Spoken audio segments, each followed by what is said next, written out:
नमस्कार दोस्तों, स्वागत है आपका एमजी न्यूज में। दोस्तों आज तारीख है 25 अगस्त और आज हम बात करने वाले हैं देश और दुनिया की 25 बड़ी खबरों पर। दोस्तों अगर आपको भी अपने राज्य की 25 बड़ी खबरें जाननी है तो वीडियो के नीचे कमेंट पे अपने राज्य का नाम जरूर लिख दीजिएगा।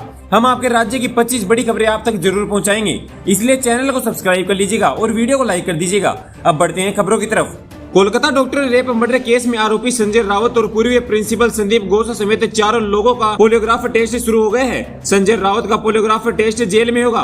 संदीप घोष का पोलियोग्राफ टेस्ट सीबीआई दफ्तर में होगा। आम आदमी पार्टी के नेता मनीष सिसोदिया ने कहा कि अरविंद केजरीवाल को जेल में रखने के लिए बीजेपी के एजेंडा पर सीबीआई कठपुतली बनकर नाच रही है। जिस दिन अदालत में जाकर सीबीआई कहती है कि जमानत याचिका पर हमारा जवाब तैयार नहीं है। 25 अगस्त को 24 कैरेट सोना 71,599 रुपए प्रति 10 ग्राम है। 24 अगस्त को 24 कैरेट सोना 71,599 रुपए प्रति 10 ग्राम था, जो आज 25 अगस्त 2024 की सुबह गिरावट के साथ 71,325 रुपए तक आ गए हैं। इसी तरह शुद्धता के आधार पर सोना चांदी दोनों ही सस्ते हुए हैं। इस दिनों गर्मी इतनी बढ़ चुकी है कि सब्जियों पर भी इसका असर देखने को मिल सकता है। बारिश होने की संभावना कम है, इसलिए सब्जियों के दाम आपके पसीने छोड़ा सकते हैं। मानसून की सक्रियता से राजस्थान में बारिश का दौर जारी है और यहां बीते 24 घंटे में जयपुर, धौलपुर, उदयपुर, राजसमंद, चित्तौड़गढ़, कोटा, झालावाड़ और पाली, बांसवाड़ा और सिरोही जिले में कई जगहों पर भारी बारिश दर्ज की गई है। केंद्रीय बैंक ने एक बड़ा ऐलान किया है। इस वर्ष के अंत में प्रयोग करते हुए एक नए पॉलीमर प्लास्टिक मुद्रा बैंक नोट लाएगा। केंद्रीय बैंक इसके साथ ही बेहतर सुरक्षा और होलोग्राफ सुविधाओं के लिए सभी मौजूदा बैंक नोटों को फिर से डिजाइन करेगा। आधार जारी करने वाली संस्था उदय ने आधार कार्ड को फ्री अपडेट कराने के लिए डेडलाइन दी है। पहले ये डेडलाइन 14 जून 2024 थी, जिसे बढ़ाकर 14 सितंबर 2024 कर दिया गया है। अब आप अपने आधार से जुड़ी कोई भी अपडेट 14 सितंबर तक सही करा सकते हैं। अगर आपका आधार कार्ड 10 साल पुराना है तो आप इसे घर बैठे भी अपडेट कर सकते हैं। पुरानी पेंशन को लेकर सरकार की तरफ से कोई बड़ा फैसला लिया जा सकता है। शनिवार को प्रधानमंत्री नरेंद्र मोदी स्टाफ साइड की राष्ट्रीय परिषद के पदाधिकारियों से मिलेंगे। इस संबंध में भारत सरकार के उप सचिव प्रवीण जारगर ने परिषद के सचिव शिव गोपाल मिश्रा को पत्र लिखा है कि बैठक में परिषद के सभी पदाधिकारी उपस्थित रहें। बैंकों में क्लर्क के 6,000 से अधिक पदों पर भर्तियों के लिए कल से प्रारंभिक परीक्षा शुरू हो रही है। एग्जाम कुल 4 शिफ्टों में आयोजित किए जाएंगे। परीक्षा में कुल 100 नंबरों से अधिक के प्रश्न पूछे जाएंगे। कांग्रेस और आम आदमी पार्टी के बीच गठबंधन की संभावनाओं पर अब पूर्ण विराम लगता नजर आ रहा है। हरियाणा में दोनों पार्टियों ने अपने अपने दम पर चुनाव लड़ने का मन बना लिया है। तभी तो कांग्रेस महासचिव कुमारी शैलजा ने हरियाणा विधानसभा चुनाव में आम आदमी पार्टी के साथ गठबंधन की संभावनाओं में इनकार करते हुए कहा कि उनकी पार्टी खुद में मजबूत है तथा अपने दम पर चुनाव लड़ेगी। रक्षा मंत्री राजनाथ सिंह की वॉशिंगटन की आधिकारिक यात्रा के दौरान भारत और अमेरिका ने दोनों प्रमुख समझौतों पर हस्ताक्षर किए हैं। दोनों देशों के बीच व्यापक वैश्विक राजनीतिक साझेदारी को बढ़ावा देने के लिए अमेरिका की यात्रा पर पहुंचे हैं। प्रधानमंत्री नरेंद्र मोदी अपनी 2 देशों की यात्रा पूरी कर शनिवार को स्वदेश लौट आए। 21 और 22 अगस्त को पीएम पोलैंड की यात्रा पर थे और 23 अगस्त को उन्होंने यूक्रेन का 7 घंटों का संक्षिप्त दौरा किया। प्रधानमंत्री नरेंद्र मोदी का दोनों देशों का यह दौरा काफी अहम है। पोलैंड की यात्रा पर 45 साल बाद कोई भारतीय पीएम गया है।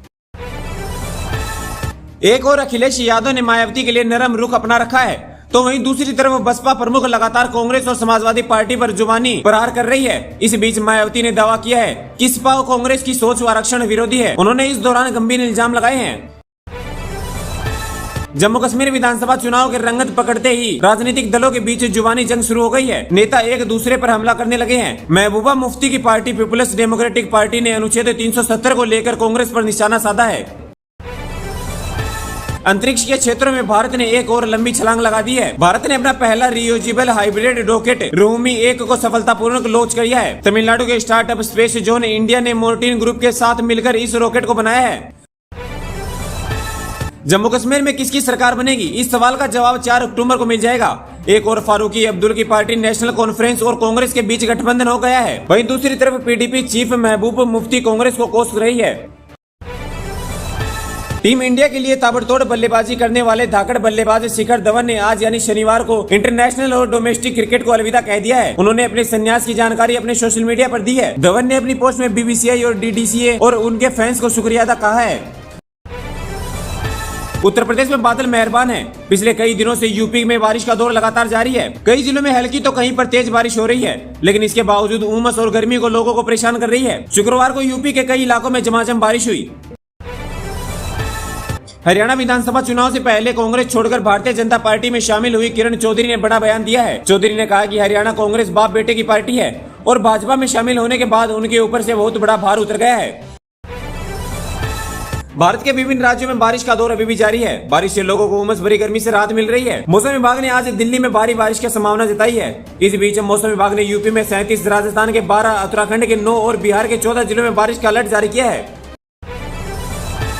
2024 के लोकसभा के नतीजों को सबने आश्चर्यचकित कर दिया है। नतीजों में विपक्ष ने उत्साहित प्रदर्शन दिखाकर बीजेपी के हाथ से लोकसभा में बहुमत छीन लिया है। हालांकि बीजेपी ना सही लेकिन उसके गठबंधन एनडीए बहुमत हासिल करने में कामयाब रहा।